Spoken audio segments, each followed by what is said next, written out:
Hey guys, it's Miss Johnson here, and I am here to bring us the 2 Notes video on adding and subtracting rational expressions. Now, our example up at the top talks about in order to produce a picture that is in focus, the distance between the camera lens and the film, which is Q, must be controlled so that it satisfies the particular relationship. If the distance from the subject to the lens is P and the focal length of the lens is F, then this is the formula. It's 1 over Q is equal to 1 over F minus 1 over P. When we focus a camera, the camera is actually inverting the image, and that's what gives us these inverted fractions with the values on the bottom. So that ratio can be used to determine the correct distance between the lens and the film that we need. So in number 1, we're going to substitute in 1 over F is equal to 5/6, and 1 over P is equal to 1/4, and we're trying to find 1 over Q.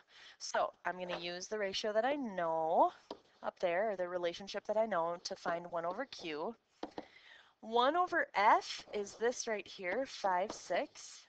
And 1 over P, I'm subtracting 1 over P, which is 1/4. And I need to simplify that together. Now think back to our knowledge of fractions, and we talked a little bit about this in chapter 7. We need to have a common denominator in order to subtract these two. Common denominator between 6 and 4 would be 12. They both go into 12. So to get to 12, I need to multiply by 2 over 2 there. In the first one for 5 over 6, and the second one I need to multiply by 3 over 3. So now I have 1 over Q is equal to 10/12 minus 3/12, and now I can reduce that. 10/12 minus 3/12. I subtract the numerators and keep the denominator the same, so I get a relationship or a ratio of 7/12. No way to reduce 7/12, so that's my final answer.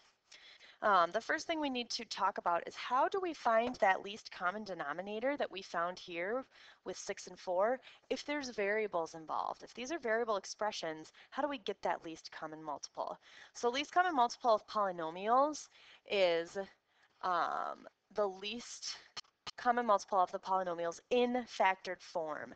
And that's the important thing to remember there. We have to think of these in factored form. We also can think of that as it containing each factor the greatest number of times the factor appears. So every factor has to be there, and we have to have it the same number of times. Now, we already did the LCM of 6 and 4, but if we just take a look at the breakdown of that, 6 is the same thing as saying 2 times 3, and 4 is the same thing as saying 2 times 2. So that means my factors of 6 are 2 and 3, my factors of 4 are 2 and 2. I need a 2, the greatest number of times I see it, which is twice. And I need a 3, the greatest number of times I see it, which is once. So 2 2s and a 3, 2 times 2 is 4, times 3, which is 12. That's what gives me the 12. It's a little bit trickier when we get into the LCM of p minus 3 and p squared plus 6p minus 27. First thing that I notice is that I can factor this second one.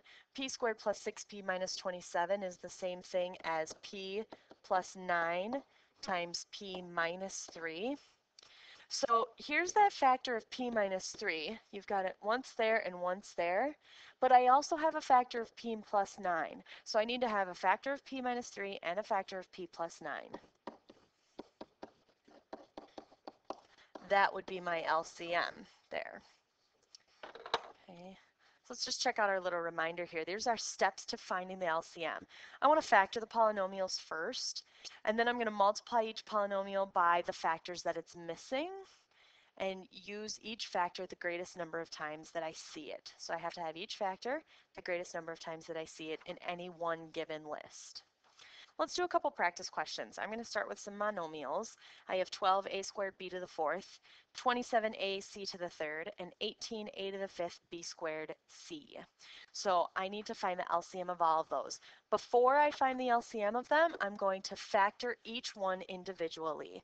I'm going to treat this 12a squared b to the 4th as 2 times 2 times 3, because that's the factored form of 12, or at least breaking it down to its prime factorization. And then I have A, and I have B, B, B, B.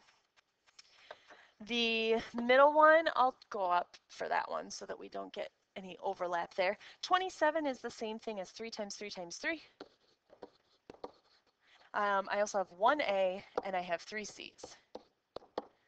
And 18 is the same thing as 2 times 3 times 3. And then I have 5 A's, 2 B's, and a C. So here's the factors that I have. I have a factor of 2. I have a factor of 3. I have a factor of A. I have a factor of B. And I have a factor of C. So I need all of those factors the greatest number of times that I see them. So I'm going to go through each one. 2, I see it no times in the middle term. I see it twice in the first term and once in the second term. That means I need it twice. So I'm going to have 2 2's. The 3, I have it 3 times in the middle term. I have it once there, 1, 2, 3 times there, but only twice there. So the largest number of times that I see it is 3. Then the A's. The variables are a little bit easier to see because it simply ends up being the largest exponent.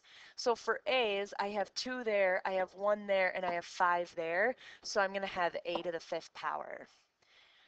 For B's, I have 4, none, and B to the second, 2, so I need B to the 4th power.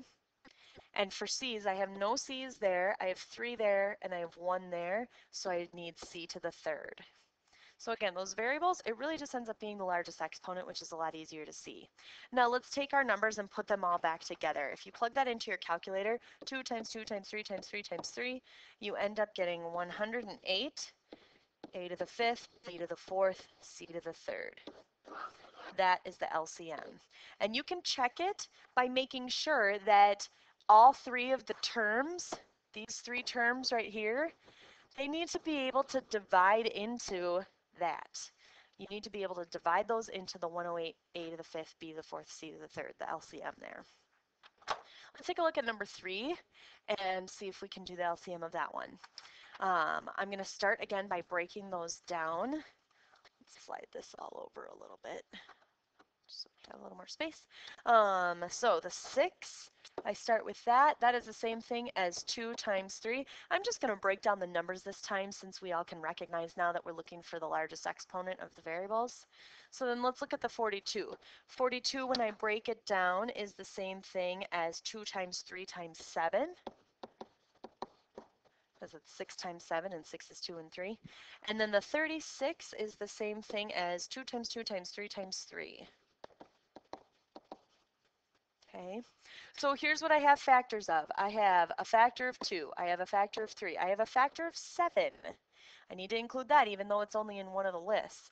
I have a factor of M, I have N, I have P, and I think that's all of them. So the LCM, if I take a look at it, my factor of 2, I have 1 there, 2 there, so I need 2 2's.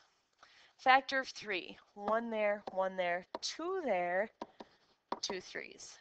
Factor of 7, I just need 1.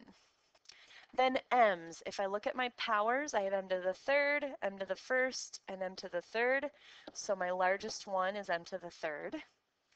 N, I have 5 N's there, 1 there, 4 there, so my largest exponent is 5. And then P's, I have none in the first, I have 2 there and 1 there, so I need a P squared. So again, get out your calculators and plug that number part back in. 2 times 2 times 3 times 3 times 7 gives me 252. So my LCM is 252 times M to the 3rd, N to the 5th, and P squared. That's an N there. Okay. All right, so that's the LCM of our monomials, and we're going to pick our notes up tomorrow with the LCM of polynomials. So that's going to conclude our video for tonight. Don't forget to go back to Schoology and take that Schoology quiz when you get a chance, and I will see you all tomorrow. Thanks for watching.